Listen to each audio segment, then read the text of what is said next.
ambition.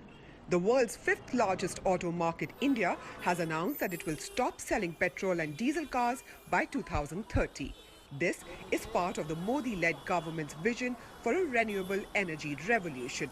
The impact, it claims, would be massive, cutting its oil bill by $60 billion and reducing emissions by almost 40%.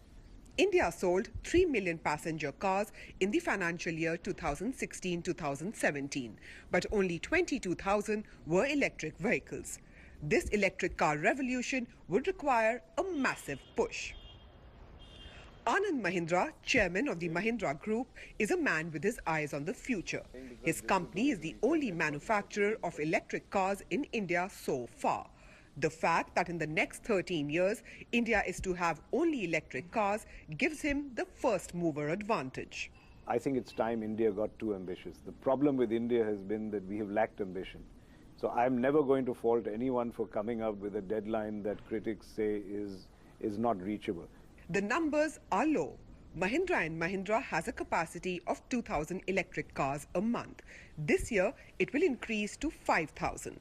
Mahindra & Mahindra is a pioneer in electric cars in India. It manufactures this car right behind me, but it just doesn't have the first mover advantage. It is also constantly reinventing itself to stay relevant in the changing times.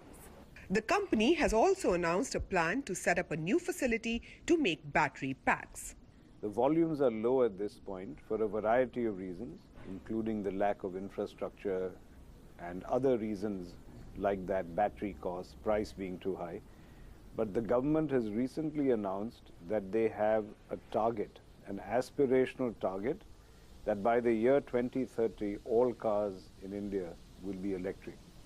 Now, it's not important whether that exact target is met, but clearly this has changed the entire aspiration of car makers in India, and everybody is going to make plans to set up facilities to manufacture electric vehicles. And Mahindra sees rapid innovation bringing down costs. I foresee that at some point in time, with plummeting battery costs, increasing range, lower charging time, electric vehicles will be on parity with conventional engine vehicles, in the sense that their price will be on parity and their range will be on parity. At that point in time, one doesn't really need the government to step in. Consumers will buy, and then the market itself will provide the charging stations that are required.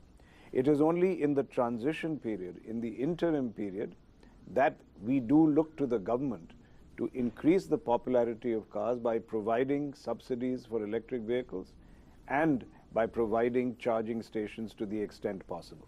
India is all set to become the world's third largest car market by 2020, and the demand is only expected to rise in a country of 1.2 billion people.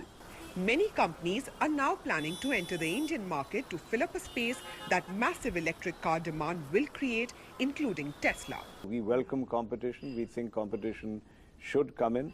And Tesla, frankly, is an aspirational car. So if it comes in here and ignites the desirability of electric cars, it's good for India, good for the world, frankly, if India can switch faster to electric vehicles. Customer acceptance is dependent on value for money, especially in a price-sensitive market like India. And the performance of electric cars still falls short compared to fossil fuel cars. But the rapid innovations and an aggressive push by the government are steering the industry into the fast lane. Shweta Bajaj, CGTN, Mumbai, India. Brother, it's caught in the crossfire. It's caught in the crossfire.